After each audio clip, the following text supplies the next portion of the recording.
El bench press es uno de los ejercicios más raros e incomprendidos de la historia. Es un ejercicio que originalmente era arroz del día de todo antiguo strongman. O sea, vas a ver que la gran mayoría de los strongman lo practicaban. Parecía ser que los tipos habían interpretado los beneficios que tenía este ejercicio, y los vas a encontrar en Europa, lo vas a encontrar en Rusia, lo vas a encontrar en China, lo vas a encontrar en cualquier lugar del mundo en donde alguien dijo: necesito hacer una bisagra de cadera pero con el peso por encima y por detrás. Esa sería la gran diferencia, la gran funcionalidad que tiene el bench press. ¿Existen ejercicios de bisagra de cadera? Sí, 10 millones. Tenés el peso muerto, tenés el buenos días, tenés 2000 ejercicios de bisagra de cadera. La característica que tiene el bench press es que es principalmente una bisagra de cadera. ¿Se pueden usar las rodillas? Sí, se pueden usar las rodillas. Tradicionalmente se dice que es puro de cadera, pero esto varía mucho con el formato corporal.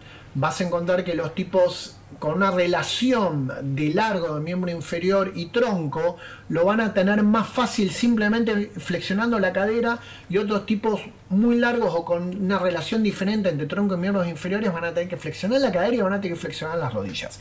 Así que cualquier versión que veas, que vas a ver un montonazo, va a estar bien, porque la función del ejercicio es generar un bend, un buen doblado, ¿sí?, hacia abajo y un poco en diagonal desde las caderas, con el tronco torcido de alguna manera a nivel dorsal. Similar al molino, pero no es lo mismo, porque acá vos dejás la pesa clavada en un lugar y vos te empujás contra la pesa metiéndote por debajo. Sí, mirá, lo voy a tratar de hacer acá mismo.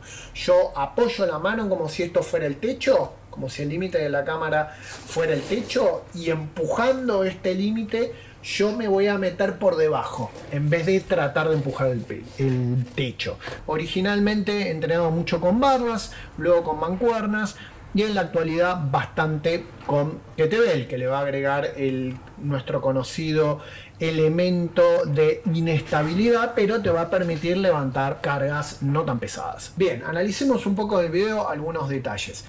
Como recomendación, antes te recomiendo que, si bien no es el mismo ejercicio, que más o menos tengas entrenado el molino, porque te va a dar la movilidad adecuada, un poco de la fuerza adecuada que se usa en este ejercicio sin ser el mismo ejercicio. Como vemos, lo más difícil es el rack posterior, o sea, tenés que tener una movilidad necesaria para que tu codo quede apoyado lo más por detrás de la espalda.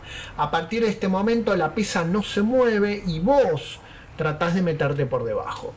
Según la forma de tu cuerpo, simplemente flexionando la cadera te vas a poder meter por debajo, y si no te alcanza con la cadera, o si no te alcanza la movilidad que tengas en la cadera, vas a tener que meterte de cadera y de rodilla. O sea, lo vas a tener que sentadillear un poco más el ejercicio, pasarle un poco más de la dominancia de cadera que comparta con la dominancia de rodilla. Fíjate que la pesa queda a la misma altura, y un detalle muy importante que se ve en el video lateral, que vos no, si bien dejás la pesa a la misma altura, no la dejás en el mismo lugar espacial. Vos la tenés que ir desplazando hacia adelante, porque si no la pesa te queda como una barra de brazo, te queda muy atrás tuyo. Eso es un detalle súper importante. Bien, fíjate, la pesa ves que se va desplazando como hacia tu cabeza, porque vos necesitas que la carga quede encima del hombro.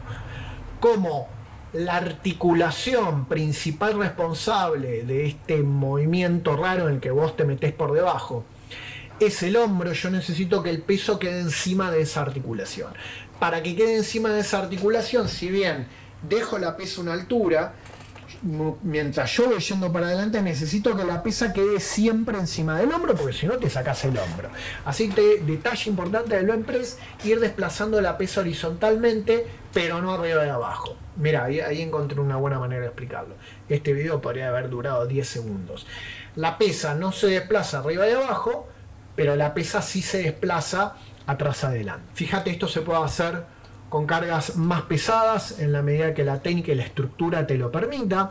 Las recomendaciones originales con el bench press son de volumen, de meter cantidad con cargas livianas, no tratar de mandarse tanto a tirarse de cabeza a las cargas pesadas. En parte que se genere una adecuada adaptación del tejido, o sea que vos no te pases de rosca y quieras hacer un bench press con 50 kilos y te rompas el hombro, y en parte para maximizar los aspectos técnicos, que al fin y al cabo es lo que más se entrena con el bench press, ¿sí? Vas a tener que hacer fuerza, vas a tener que hacer un montonazo de fuerza, porque Arthur Saxon levantaba 173 kilos y claramente algo de fuerza tenía que hacer para enfrentar esa magnitud de carga.